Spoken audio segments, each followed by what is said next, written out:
Assalamualaikum warahmatullahi wabarakatuh. Perkenalkan, nama saya Muhammad Dimu, saya mahasiswa Diploma 3 Keperawatan Untirta. Di sini saya akan menjelaskan appendicitis akut untuk menyelesaikan tugas pegawai daruratan maternal neonatal. Yang pertama itu pengertian. Appendicitis merupakan radang pada usus buntu, yaitu suatu organ yang berbentuk tabung dengan panjangnya 6-9 cm. Dengan pangkal terletak pada bagian pangkal usus besar yang bernama sekum. Sekum terletak pada perut bagian kanan bawah menurut Adeodatus pada tahun 2017. Appendicitis paling umum penyebabnya yaitu inflamasi akut pada kuadran bawah kanan dari rongga abdomen. Kira-kira 7% dari populasi akan mengalami appendicitis pada waktu yang bersamaan dalam hidup. Pria lebih sering daripada wanita, dan remaja lebih sering daripada orang dewasa. Appendicitis dapat terjadi pada usia berapapun. Appendicitis paling sering terjadi pada usia 10-30 tahun menurut Baughman and Haeckel pada tahun 2016. Selanjutnya itu klasifikasi Glaucoma Scale. Yang pertama itu ringan. Ringan itu 13-15 atau komposmetis, yaitu kehilangan kesadaran 30 menit. Yang selanjutnya Glaucoma Scale sedang 9-12. Kehilangan kesadaran 30 menit sampai 24 jam. Dapat mengalami fraktur tengkorak, disorientasi ringan. Yang selanjutnya itu Glaucoma Scale berat 3-8. Hilang kesadaran lebih dari 24 jam. Juga meliputi aserasi, adanya hematoma atau edema. Yang selanjutnya itu obat-obatan pada kasus appendicitis. Yang pertama itu ceftriaxone. Nama obatnya selanjutnya itu dosisnya 1x2 mg. Cara pemberiannya itu intravena. Yang selanjutnya ketorolac. Dosisnya 2x1 mg. Cara pemberiannya itu drip dalam RL 500. Yang selanjutnya ranitidin 2x1 mg. Cara pemberiannya itu intravena. Yang selanjutnya pemeriksaan diagnostis, yaitu pemeriksaan laboratoriumnya itu hemoglobin, leukosit, trombosit, dan hematokrit. Nah, di sini kasusnya seorang pria berumur 29 tahun dibawa ke RSUD Dr. Derajat Prawira Negara oleh istrinya.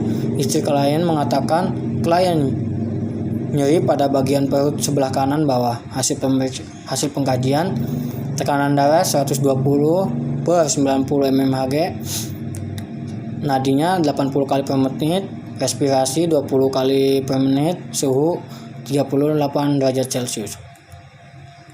Identitas: nama TNY, umur 29 tahun, jenis kelamin laki-laki, diagnosis medis appendix akut. Pengkajian primernya itu yang pertama airway, jalan napas tidak ada sumbatan, sputum tidak ada, suara tambahan tidak ada, masalah keperawatannya tidak ada. Yang selanjutnya breathing, frekuensi napas 20 kali per menit, tachypnea tidak ada, retraksi dada tidak ada, pernapasan kuping hidung tidak ada, suara napas tambahan tidak ada, masalah keperawatannya itu tidak ada. Sirkulasi, tekanan darahnya itu 120/90 mmHg, nadinya 80 kali per menit, suhunya itu 38 derajat Celcius, akal dingin, membran mukosa kering, warna kulit cyanosis, struktur kulit menurun, capillary real time lebih dari 2 detik. Masalah keperawatannya itu kekurangan volume cairan, resiko ketidakefektifan perfusi gastrointestinal tidak efektif, dan hipertermia. Yang selanjutnya itu disability. Glaucoma scale-nya itu 15, E-nya itu 4, verbalnya itu 5, motoriknya 6. Kesadarannya itu komposmetis, tidak ada jejas di leher, pupil normal, kekuatan otot 5, masalah keperawatannya tidak ada. Yang selanjutnya exposure, nyeri pada bagian perut sebelah kanan bawah, luka tidak ada, masalah keperawatannya nyeri akut. Dari kasus Dari pengkajian kasus di atas, ditemukan masalah keperawatan nyeri akut, kekurangan volume cairan, ketidakseimbangan nutrisi, kurang dari kebutuhan tubuh, resiko ketidakefektifan fungsi gastrointestinal tidak efektif. Yang selanjutnya hipotermia. Selanjutnya itu intervensi. Masalah keperawatannya yaitu nyeri akut,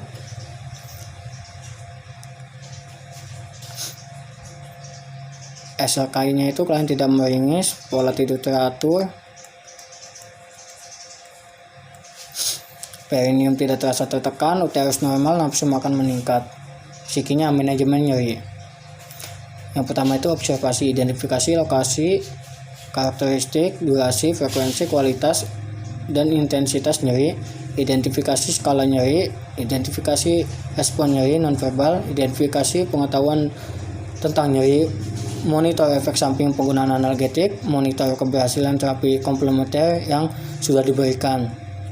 Terapeutik, berikan terapi komplementer untuk mengurangi rasa nyeri, kontrol lingkungan yang memperberat rasa nyeri. Edukasi, ajarkan terapi komplementer untuk mengurangi rasa nyeri, misalnya relaksasi, pijat, distraksi, dan terapi bermain. Yang kedua, informasikan penggunaan analgetik. Selanjutnya itu masa keperawatannya kekurangan volume cairan.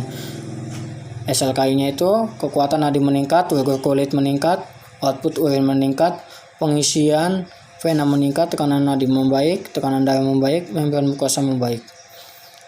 Psikinya itu manajemen hipovolemi. Yang dilakukannya itu yang pertama observasi, periksa tanda dan gejala hipovolemi, monitor intake dan output cairan. Selanjutnya terapeutik, hitung kebutuhan cairan, berikan cairan IV isotonik, NaCl, RL untuk hidrasi cairan ekstraseluler. Berikan produk darah jika diperlukan.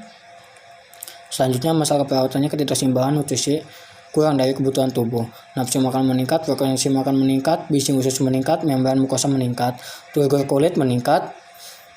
Psikinya itu manajemen nutrisi. Yang pertama itu observasi, 1. Identifikasi nutrisi, kedua monitor asupan makanan, yang ketiga monitor berat badan, yang keempat identifikasi kebutuhan kalori dan jenis nutrisi.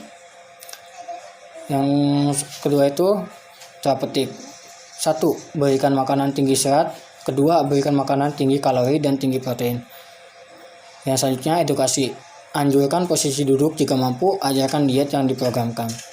Selanjutnya masalah keperawatannya itu resiko perfusi gastrointestinal tidak efektif, nafsu makan meningkat, tidak mual, tidak muntah, dan tidak ada asites, bising usus meningkat.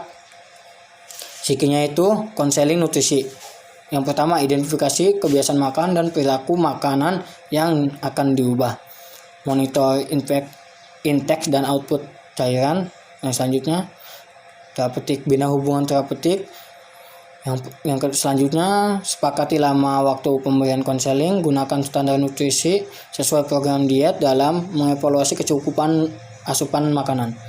Yang selanjutnya evaluasi kemajuan modifikasi diet secara reguler. Edukasinya itu yang diberikan kepada pasiennya. Yang pertama, berikan informasi tentang kebutuhan kesehatan modifikasi diet. Yang kedua, diskusikan program gizi dan persepsi pasien terhadap diet yang diprogramkan. Yang selanjutnya itu masa keperawatannya hipotermia, kulit merah meningkat, tidak pucat, suhu tubuh membaik, tekanan darah membaik. Psikinya itu manajemen hipotermia, observasi, yang pertama identifikasi penyebab hipotermia, yang kedua monitor suhu tubuh, yang ketiga monitor komplikasi akibat hipotermia. Cukup sekian dari saya. Wassalamualaikum warahmatullahi wabarakatuh.